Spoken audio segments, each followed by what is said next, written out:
Pronto aí, pessoal.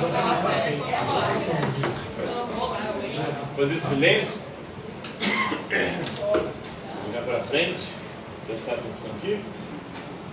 A partir de hoje a gente está início ao nosso segundo bimestre.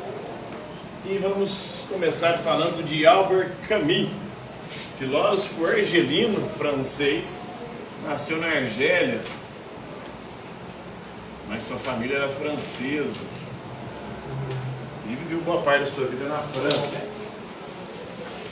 Viveu entre 1913 e 1960, viveu só 46 anos de idade, viveu num acidente de automóvel, pegou uma carona com um amigo, tinha uma viagem marcada de trem, desistiu o dia de trem e acabou indo de carona e morreu. E essa morte aí acaba resumindo bem o que era o pensamento dele, porque segundo ele, a vida humana não tem sentido. O sentido que a gente dá para a vida, na verdade, é uma invenção, uma ilusão que a gente cria para a gente suportar o absurdo que é viver. Isso está no campo da epistemologia. Epistemologia é o que, vocês sabem? Epistemologia é sempre estudo. Episteme é conhecimento. E para ele não é possível a gente conhecer o sentido da vida, porque a vida não tem sentido. A vida, a existência humana, o universo, tudo é um grande absurdo. O sentido nada mais é do que uma invenção, uma ilusão que nós criamos para suportar a nossa existência. A prova de que a vida não tem sentido é que cada um dá um sentido diferente para a vida.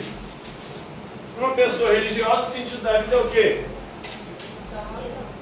Salvação, servir a Deus, seguir os seus mandamentos religiosos.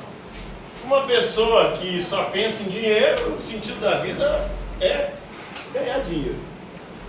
Uma pessoa que está apaixonada loucamente, patologicamente, doentiamente, o sentido da vida é a pessoa com quem ela está. Tanto que se a pessoa largar, a vida perde o sentido, aí ela suicida, ela quer suicidar. Inclusive, Albert Camus vai dizer que a única questão filosófica real, verdadeira e importante é: eu devo ou não suicidar? Se a vida não tem sentido, para que viver? Ele não era um apologista do suicídio, ele não defendia que nós devemos suicidar. Pelo contrário, ele dizia o seguinte, que nós devemos admitir que a existência, que a vida, que o universo não tem sentido, e devemos nos revoltar contra isso. Para as pessoas normais, se a vida não tem sentido, não vale a pena viver. Agora, para as pessoas que compreenderam verdadeiramente o sem sentido e o absurdo da existência, essas pessoas vão adotar uma postura de revolta. A revolta é, mesmo não tendo sentido, eu vou viver o máximo que eu puder. Então ele não era um apologista do suicídio. Ele vai refletir sobre a existência humana, e a existência no seu existencialismo não tem sentido. A existência é um grande absurdo. Não tem lógica. A vida humana é um grande absurdo. E ele usa para poder exemplificar isso o mito de Sísifo. Sísifo era um rei grego que, por tentar enganar os deuses, foi condenado a ficar o resto da eternidade rolando uma pedra montanha acima. Sempre quando ele chegava no alto da montanha, ele rolava a montanha abaixo com a pedra. Tinha que começar tudo de novo. Todos os dias. Essa é a nossa vida. Todo dia a gente acorda cedo e começa a rolar a nossa pedra. Quando chega no final do dia, a gente está lá no topo. Aí a gente rola a montanha abaixo, no outro dia a gente tem que começar tudo de novo. Para quê? Por quê? Qual que é o sentido da vida? Por que a gente cria todos esses aparatos para, na verdade, nos fazer sofrer? Essa construção humana, por exemplo, do mundo moderno. Os índios, por exemplo, viviam de boa. Quando os europeus chegaram aqui, acharam que os índios eram preguiçosos. Por que acharam que os índios eram preguiçosos? Porque eles não trabalhavam da forma como os europeus acreditavam que se deveria trabalhar. Por quê? A floresta dava tudo que eles precisavam. Tinha caça, tinha pesca, tinha fruta. Para que eu vou trabalhar igual um louco, um condenado, para enriquecer, juntar coisas se eu vou morrer e depois tudo isso vai ficar aqui? Isso é loucura. Mas aí o homem branco veio, dominou o índio, inculcou na mente das pessoas que isso que é importante, que a vida do índio, que era uma vida completamente em harmonia com a natureza, era uma vida de gente preguiçosa, uma vida que não é a correta de se viver. E aí a gente tem que ficar aqui, né? Eu, por exemplo, acordei às 6 horas da manhã hoje, comecei a trabalhar às 7, estou aqui até agora, vou ficar até 10h30 da noite. Que loucura. Dá mais de 8 horas. É o normal, né? Das 7 às 10h30, dá quanto aí? 7 da manhã às 10h30, 12 mais 15 horas e meia. Que loucura. Se eu vi esta floresta, eu tenho tudo, caça, pesca, tem fruta. As florestas hoje estão tudo desmatando, elas destruem tudo. Nem os índios podem ter acesso à floresta, a galera está querendo, né, tirar aí as terras indígenas. Porque segundo eles, o índio é um preguiçoso, não quer trabalhar. Mas o cara não precisa, velho, a floresta dá tudo. É loucura você querer acumular, trabalhar igual um condenado, igual um maluco, rolar uma pedra ali, um tempo depois no outro dia começar tudo de novo. Em busca de quê? Em nome de quê? Pra quê? Destruindo a sua saúde. Simplesmente não começavam a rolar a pedra, deixava a pedra para água. Estava de boa, né? Isso é um grande absurdo da existência. Então a vida será mais bem vivida se não tiver sentido. A partir do momento que você admite, entende, compreende que ela não tem sentido, aí ela vai ser melhor vivida. Aí você finalmente vai conseguir ser livre.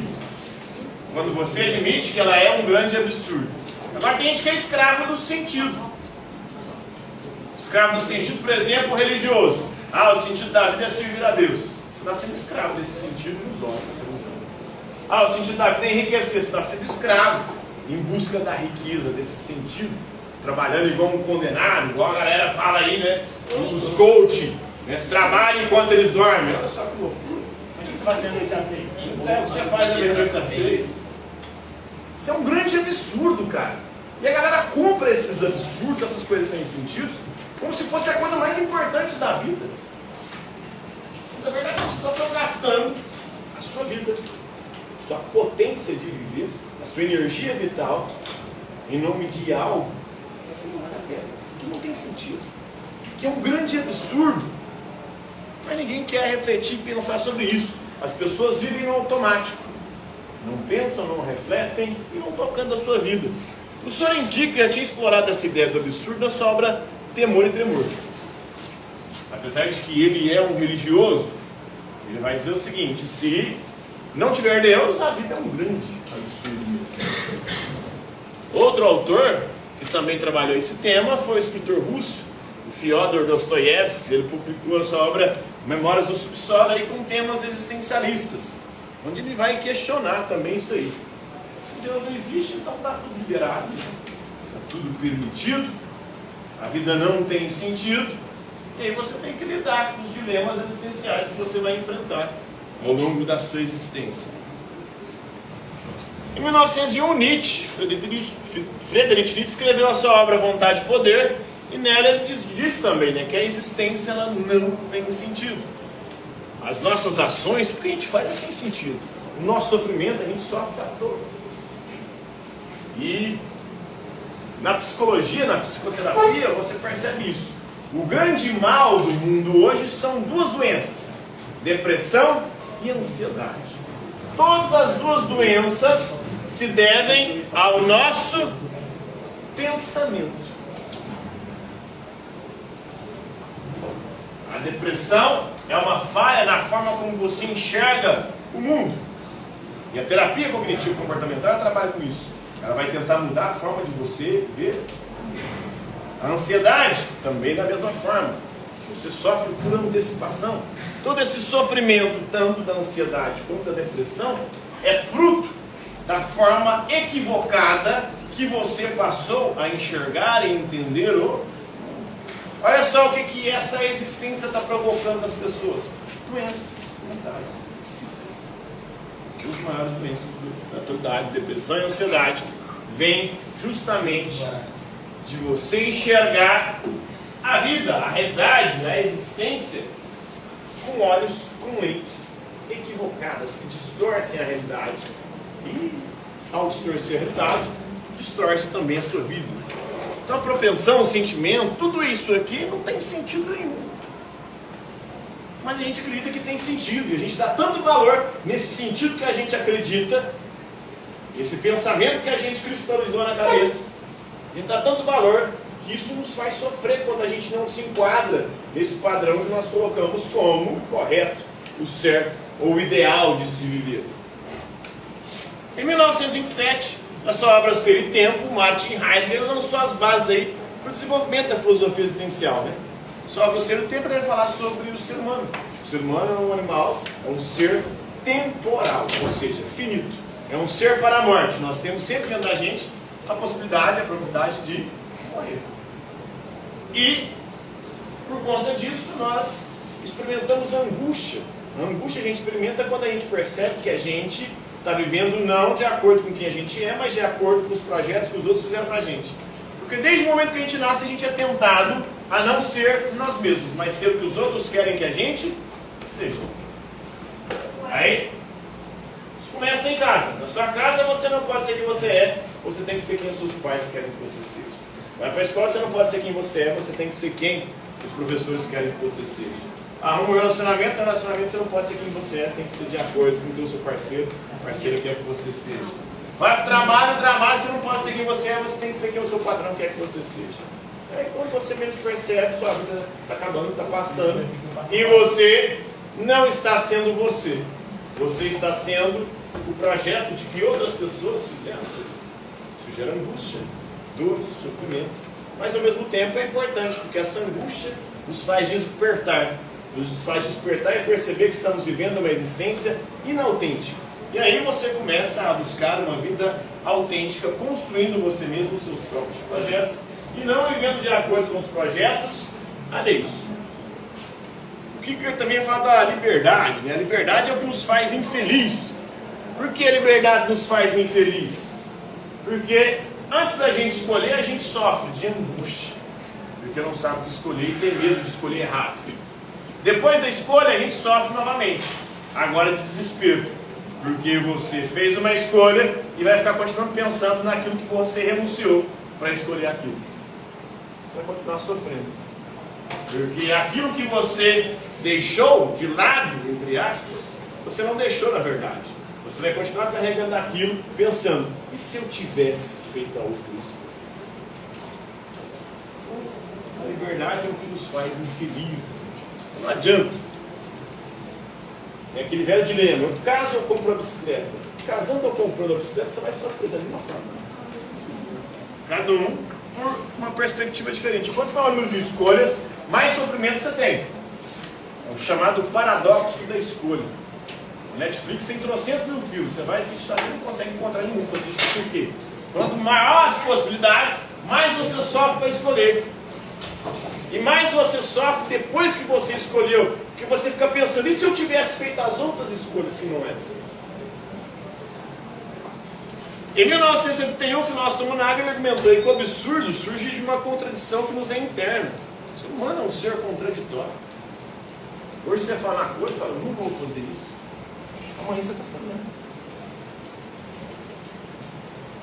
Você fala, mete o pau em alguém e depois fala, nunca critiquei, porque a pessoa vai fazer a coisa que você...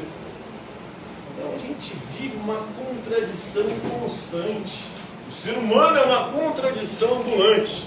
A contradição está dentro da gente, né? Como a gente tem consciência, a nossa consciência faz a gente acreditar que a vida tem sentido. Mas nós sabemos que o universo como um todo ele não tem sentido. Mas a gente finge que não. Todos nós sabemos que não tem sentido. A gente prefere acreditar que tem. Porque o sentido é que se torna uma muleta. Uma muleta que nos ajuda, de alguma forma, a encarar e suportar essa existência.